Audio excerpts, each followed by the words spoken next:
ગણપતભાઈ જાડેજા રાજશક્તિ સેવા સંગઠનનો પ્રમુખ વર્ષોથી 17 વર્ષથી રાજશક્તિ સેવા સંગઠન દ્વારા અહીંયા ઉત્સવ બનાવવામાં આવે છે. અહીંના હળી મળીને બધા સારા કાર્યક્રમ કરે છે. 11 દી સતત કાર્યક્રમ આવે છે. રાસ ગરબા રમી છે.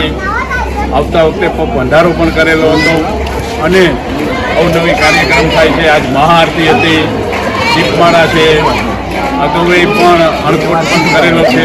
આવા છેલ્લા 17 વર્ષથી અહીંયા કાર્યક્રમ ચાલે છે. અહીંયા રાજશક્તિ સેવા સંગઠનના સભ્યો તથા મહિલા મંડળ તથા અહીંના બધા આગેવાનો હળીમળી 10 દિવસ ગણપતિ દાદાના ધૂપદીપને આયોજન કરેલ છે.